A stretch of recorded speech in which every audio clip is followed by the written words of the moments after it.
We now turn to a deeply important and often under-discussed theme, which is men's mental health in conflict, law, and relationships. I invite Dr. Kersi Chavda on stage, please. It is my privilege to introduce Dr. Chavda, a distinguished psychiatrist with over 35 years of experience in the field of mental health, with a special focus on child and adolescent psychiatry. In addition to his extensive clinical and academic contributions, he is also a TEDx speaker and a respected voice in the field of mental health and psychiatry. I request our next panelist, Mr. Amit Deshpande, to please join us on stage. Mr. Deshpande is a men's rights activist based in Mumbai, dedicated to promoting gender equality and addressing issues affecting men. He is the founder and president of the Vaastav Foundation, an NGO focusing on the well-being of men and boys. Thank you for being with us today. To lead this conversation, I invite our moderator, Mr. Ujjawal Trivedi, on stage, please. He's a veteran journalist and digital creator with 27 years of experience, having worked with Star News, Zee News, NDTV, Zoom, and also played a key role in launching E24, Bollywood's first news channel. With a cross-platform following of over 3.6 million, he is one of India's most followed voices on Bollywood, men's rights, spirituality, and social commentary. Ujjawal blends journalism, spirituality, and Vedanta to deliver content that is bold, honest, and deeply humane. हम आज सुबह से ही बहुत सारे power packed session हो चुके हैं, तो इस सेशन को हम बहुत ब्रीफली कंडक्ट करेंगे. I welcome both of you. एक लाइन हम अक्सर सुनते हैं कि मर्द को दर्द नहीं होता. फिल्मों में हमने ये लाइन सुनी है, लेकिन ये रियल लाइफ तक ही सही है. असल ज़िंदगी में मर्द को भी बहुत दर्द होता है, बस उसे मौका नहीं मिल पाता खुद को व्यक्त करने का, खुद को बताने का. दोनों डॉक्टर्स हैं हमारे पास और बहुत सारे केसेस दोनों के पास आते हैं, दोनों से बात करने की कोशिश करेंगे. डॉक्टर केसी, आपसे एक पहला सवाल है मेरा.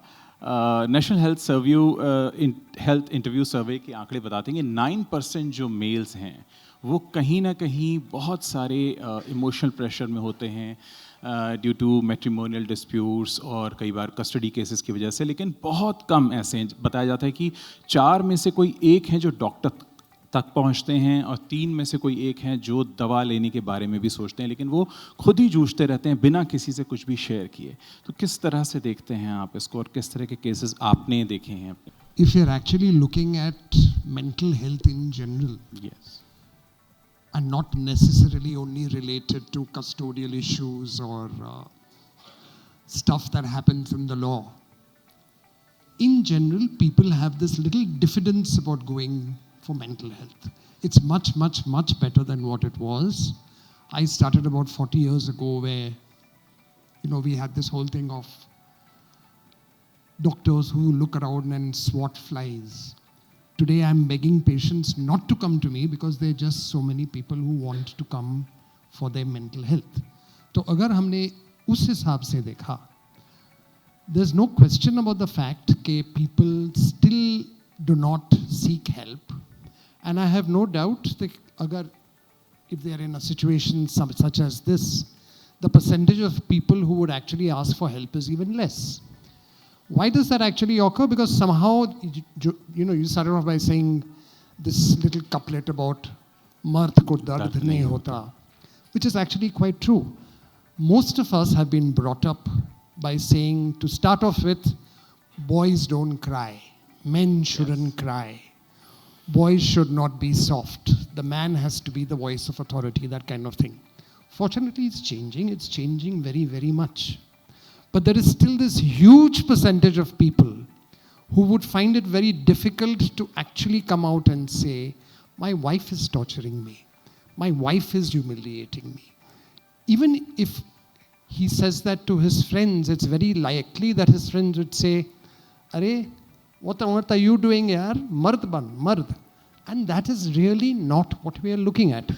Now, please don't get me wrong. I would still say that, like everybody keeps saying, we are not looking at that the man feels worse than the woman. But what you started off by saying that a woman might be able to express more certainly holds good. A man, by and large, would be much more diffident in expressing himself. Expression की बात आ रही है, doctor Amit Deshpande, आप वास्तव foundation चला रहे हैं, helpline भी है आपके पास और बहुत सारे केसेस आपने भी देखे होंगे.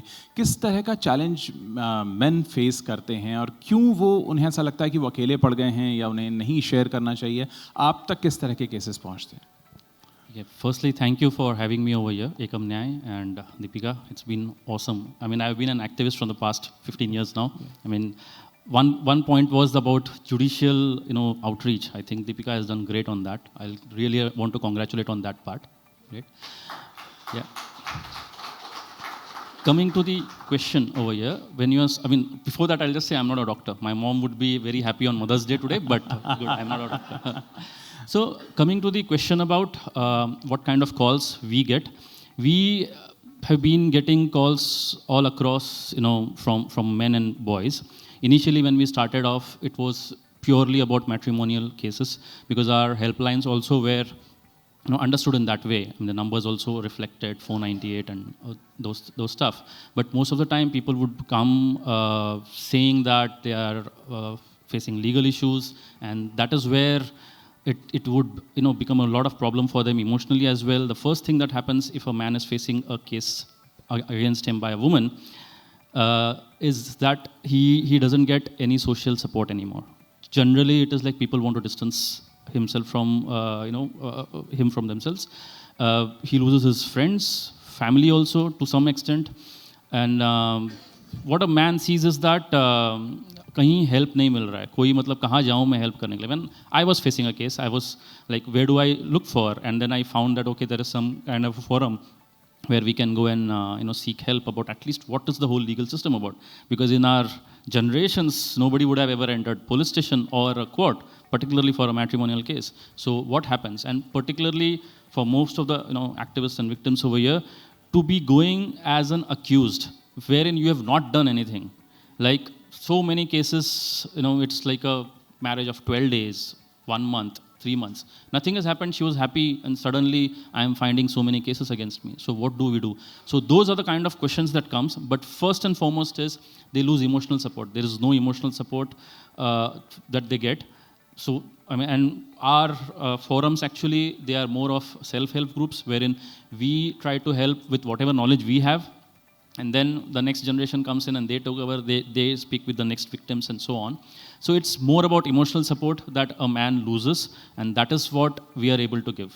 So talking about the kind of cases, first it was matrimonial cases, slowly it was all the false rape cases also, a lot of POXO cases that come, and they are horrible, they are horrifying to say the least. And yahi sab cases hote hain, but first and foremost is the emotional support. That is where men seek help from us. So doctor K C, जब इस तरह के matrimonial disputes चलते हैं, झूठे आरोप लगते हैं, बहुत कुछ होता है लाइफ में, एकदम से चेंज होती हैं चीज़ें, किस तरह के ट्रॉमा पैटर्न्स आप देखते हैं, क्या क्या चीज़ें होती हैं? Okay, before I get into that, I just want to say one thing. My field of interest is kids. Unfortunately, I have to deal with a lot of POXO cases. Okay. The way that's been bandied around here, this guy said this and this guy said this. You have to be a kid to understand what POXO is all about. You have to be a kid to understand what it means when a father or a mother or an uncle or an auntie does things which make you wonder whether this man is a human being. I've been a doctor since 40 years. I managed to compartmentalize myself from some of the most horrible cases we've ever seen. Some of the cases which make you wonder just what is happening in our life. After 40 years, I still get this gut-wrenching feeling in my abdomen, this horrible feeling of wanting to throw up when I hear about the disgusting shit that goes in the name of POXO. So let's not bandy it around as, something that's a brownie point. It is not a brownie point. It is a horrible situation, and we must deal with it the way it is. And just like Justice Roshan had said, let it be the child who is important. It's not so important about mummy putting a POXO case or daddy putting a POXO case. That poor kid is pulverized. We kind of sometimes forget that even after the case is over, that kid will be looked about, especially if he's in the media, and be told that, ha, ha, ha, he was a POXO thing. For that matter, the kid's name should not have come out into the papers. But if you have a POXO case, everything is now out into the open, which is a horrible state of affairs. I don't know if I'd like to go out at the age of 10 or 11 or 12 and have my neighbors look at him and say, his father did this to him, his mother did this to him. Would I want that to happen? No.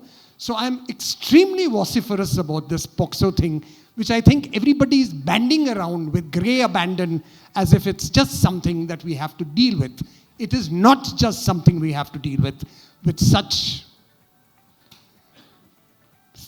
gentle, whatever you want. Yes. Sorry. Okay, what was your original question? True. So during these matrimonial disputes, So you said something about how men yes. Get affected. There's absolutely no question about the fact that depression, for example, is one of the most common psychological disorders. People talk about it in terms of 20 and 25%. So we are talking about 1 in 4 people will have some element of signs and symptoms which make them come under the clinical acumen of depression. Now, when we talk of depression in general, we are looking at a person who's a little quiet, a little withdrawn, maybe a little angry once in a while. He has what we call anhedonia, which means that there's no longer satisfaction. He no longer is satisfied in eating. He's no longer satisfied in watching movies. He's no longer satisfied in things that would otherwise give him a lot of satisfaction. Very often there are biological things that happen. So he can't sleep, or he sleeps too much, he can't eat too much, etc., etc. This is normally what we look at in terms of depression, and the most difficult complication, if you would call it that, of depression is that the person thinks of killing himself, which is a horrible state of affairs, where you feel that the only way that you can cope with whatever is happening in your own brain is to kill yourself. When we are looking at a man who's passing through what he passes through, very often all of this is not manifest. Very often what we see is a person who becomes very irritable or very withdrawn, who sometimes takes recourse to addictions, which has become very, very big now. If I am upset and angry, then I'm going to smoke more, I'm going to drink more, and then because of that I get disinhibited, and because I get disinhibited, I'll end up working even worse than what I normally did. So then everybody puts another finger at me and says, look at his behavior, no wonder his wife left him, or no wonder whatever happened, happened. So this is one of the most important things. There's a huge percentage of men who also attempt suicide. I don't know the exact figures, but we say that more women attempt suicide and more men complete the act. So I don't know which one is better. If you're looking at it in terms of the fact that men are committing suicide, there's a huge percentage of men in the matrimonial courts who attempt or actually complete the act. So there's no getting away from that fact. The other thing that I'm also looking at is when we are talking of access to kids, yes? Parental alienation. We must remember India has a huge population. I think it's probably going to surpass China if we haven't already done that. We sometimes forget that our kids could also have challenges. Our kids could also be specially abled children. And I have lost count of the number of parents in legal situations who have come up to me because they wanted access to their specially abled child, because their specially abled child became a puppet to fight for. And I don't know what we are coming to. Yes, I don't like my wife, so I want out from her. But would I really want my special abled child to become somebody who I would use or my wife would use to gain access, to get what I want? In addition to everything else that's happening in our environment and everything else that's happening in the world, humanity doesn't seem to be there anymore. It's a horrible state of affairs. It's a horrible situation. And unfortunately, there doesn't really seem to be any simple solution. Please don't get me wrong, I am not an activist.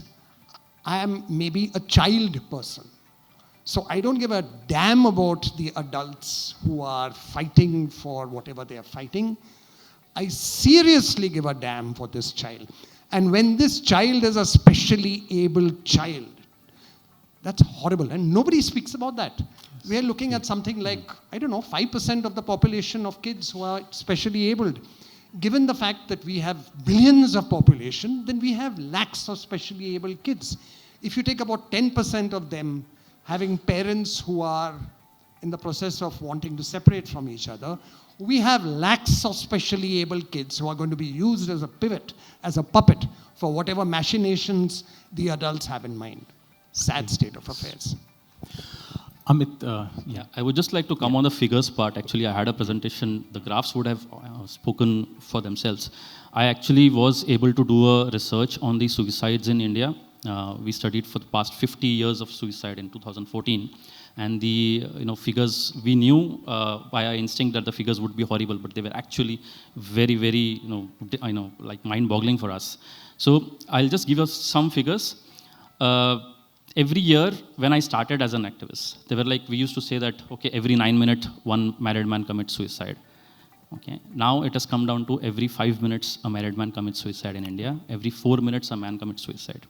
So there are the last NCRB data, National Crime Records Bureau data, if we see, 85,000 married men committed suicide compared to 28,000 married women committing suicide. Now, this is not a competition between men and women who is committing more suicide, as Sir said. But the point is that the number of men committing suicide is 3 times than women in the married category. Completed. Yeah, there is an understanding that, as Sir mentioned, that women attempt suicide more, but there are also studies saying that women, show that they are going to attempt a suicide because they wanted to get something done, or there is a lot of psychology behind that. But what figures we have, hardcore figures, they say that men are committing far more suicide in India, and it's just gotten worse every year. Like, 2024, 1,25,000 men committed suicide. This is such a huge number. And if we talk about population, the global average rate of suicide is 9 per 1,000, 1 lakh population, 100,000 population. But in India, it is 12.2. 12.2 people commit suicide in India per every 1 lakh population. So that's a huge number. And India is a suicide capital of the world. The number of suicides have increased by 400% in the past 50, 60 years now. And unfortunately, this particular figure is not being looked at. Nobody looks at it, why this happens. So there is also, we can get into the causes of suicide. The major cause of men committing suicide is family problems. 33% of men commit suicide of family problems. Do we have a domestic violence act for men? Why is not that the case? Shouldn't it be there? Amit. The second major, I'll just take 10 seconds and I'll finish this. The second major cause is illness. You know what happens? We keep speaking about patriarchy and all the stuff that happens bad to women. But patriarchy is equally bad for men as well, because there you are not an individual. There you are a protector and a provider. The moment you get an illness and you are a burden to the family, the man decides that it's better I die. Probably that is the case, or probably he is abused in the house, because the moment a man doesn't earn, or he's no longer the protector or the provider, his value reduces. He is nothing but a wallet.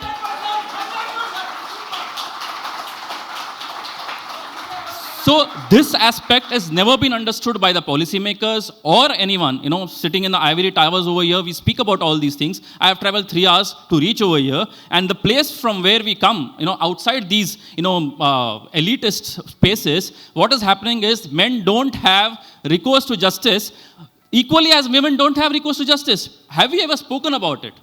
We are talking about that, okay, women don't have access to finances to pursue cases. Men also don't have the same things, ma'am. It's not against you people, but that is the fact over there. Why don't we see them as individuals? When we are talking about equality, why don't we see that as equality for both of them? And I am not against women as such. Maybe I digressed a little bit, I'm sorry. But this is the fact. This is what we have to understand. Amit, you are running a foundation and helpline. अभी recently Aman Kumar Sharma का case हुआ है, उससे पहले अतुल सुभाष का case हुआ था. ये सारी चीज़ें किस तरह से असर डालती हैं? लेकिन आप बता रहे हैं कि लोग ऑलरेडी फाइट कर रहे हैं जस्टिस के लिए, लेकिन उसके बीच में जब ऐसे केसेस होते हैं, देखिए, अगर आप देखोगे तो एक पैटर्न होता है इसमें. कोई भी मरना नहीं चाहता, सबको हेवन जाना. There is a saying, everybody wants to go to heaven but nobody wants to die. But point is कि अगर किसी का प्रॉब्लम भी है और वो सुइसाइड के सोच भी रहे हैं तो nobody commits suicide or completes the suicide because they want to die. They commit suicide because जो प्रॉब्लम उनके हाथ में है इस वक्त आई हुई उसका सोल्यूशन उनके पास नहीं है. एंड होता क्या है कि पेट्रियार्कल सिस्टम में अगर आदमी बाहर जाके बोले कि मैं वीक हूँ उसकी वैल्यू ऑटोमेटिकली कम हो जाती है. अगर पेट्रियार्कल सिस्टम में आदमी जाके किसी को बोले कि मेरी बीवी मुझे मार रही थी सबसे पहले उस पर हंसेंगे. पुलिस स्टेशन में हमारे लोग गए हैं, बोला है कि मेरी बीवी मुझे तकलीफ दे रही है एंड मैं अभी मतलब क्या करूँ समझ में नहीं आ रहा है, तो बोल रहे हैं कि तूने क्या चूड़ियाँ पहन के बैठा है तुम भी जाके मारो. This is what the police says. Okay, this is because they are part of the society जहाँ पे मे बी उतना अवेयरनेस नहीं है about individualism and respect for others and all that. But the fact is that man does not have a recourse in this society to go ahead and seek help. And that is the biggest problem. When a case जब आया था, जैसे अतुल सुभाष के case में क्या हुआ था, या फिर even Aman Kumar, what we are talking about, according to our understanding, he is in a very good powerful position as a judge. But he understands that he has got no recourse to justice. He has no help coming from anywhere. That is the reason these people go ahead and commit suicide. Atul Subhash, for all whatever, I mean, first thing is he should not have committed suicide, no doubt about it. But if you see through his videos, I could not go through the whole video. He was very calmly and very, coolly he was telling ke kya hua hai. He actually lost any hope from the system. That there is any hope कि मुझे कहीं से कोई help मिल सकती है, इसीलिए उसने suicide किया. एंड वो सुइसाइड नहीं था, वो मर्डर था, murder by the society.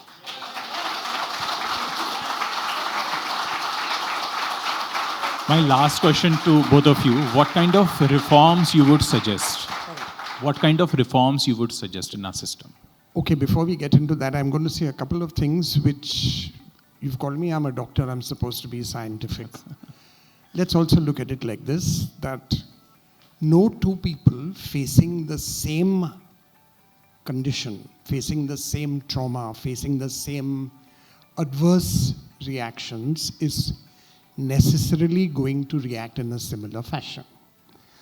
So when we say that he committed suicide because he had no other recourse, somebody else who also would have had no other recourse may not commit suicide. I did not. Yes.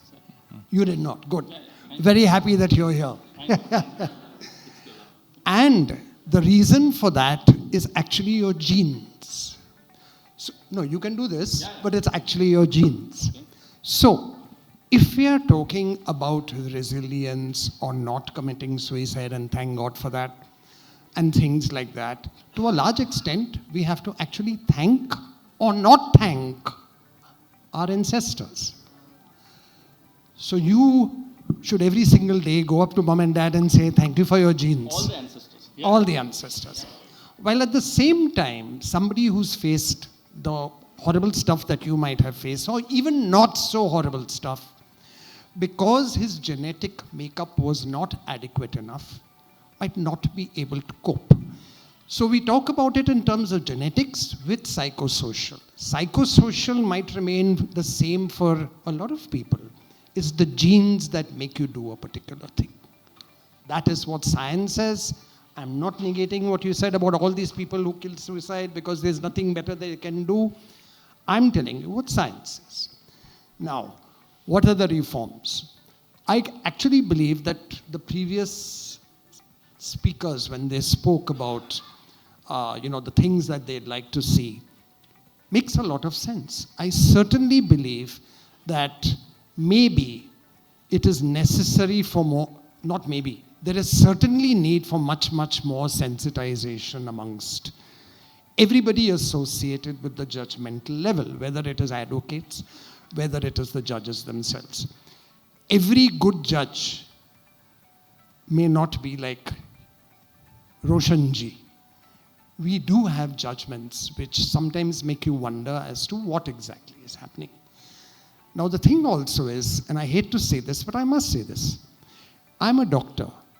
Supposing I do something wrong, I can be pulled up by the judges. A huge amount of penalty will be put on me. I'll be in the courts. If I run a hospital, the hospital will be shut down, etc., etc. If a judge passes a horrible judgment, what happens? So when we are talking about it, it's necessary for us also to be aware of this. Okay. Now we are not getting into that. Please. Let's not get into that, please, and let us not generalize. No No generalization. It's like saying every doctor is terrible. No generalization. My only point also is this. I'm a fairly senior citizen. I still work horrendous hours. My wife threatens to change the locks of my flat so that I can't get in because she doesn't see enough of me. If I took 2 months or 3 months off because of my holiday, because it's summer, when I have 10,000 cases waiting for me, you wouldn't be very pleased. One of the reforms that I certainly think should happen is that cases should be expedited faster. That is not, with all due respect, going to happen with all our holidays that we have. I also understand that, you have so many cases and so many litigations and so much of this and so much of that. But this tariq pe tariq thing, look at it in terms of what the doctors would do. If you come up to me for a problem and I say, 10 din ke baad, 20 din ke baad.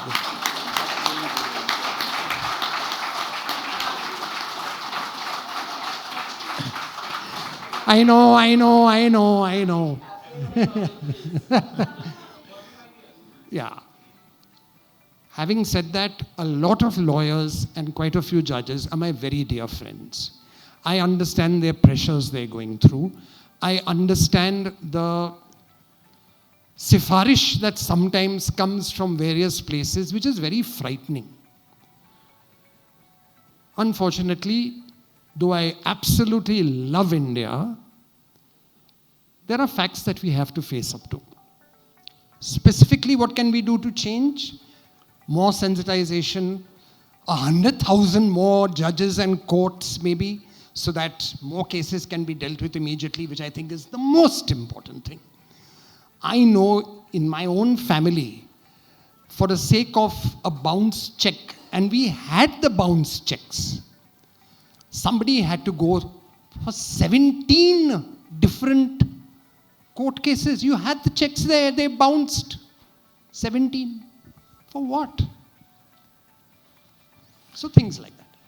Because unless justice is seen to be done, then people are going to do like what they all spoke about.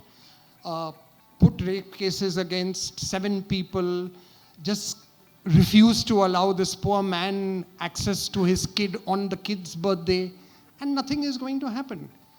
Justice Roshan quite correctly says, when it comes up, it will be dealt with.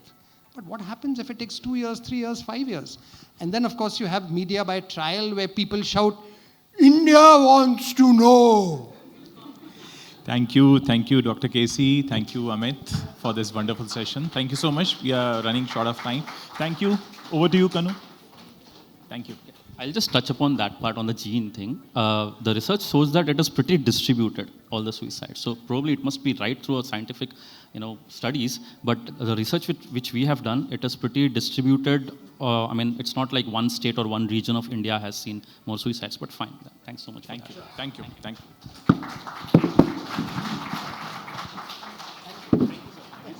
May we please invite Justice Roshan Dalvi on stage to present our panelists and moderator with a small token of appreciation, please.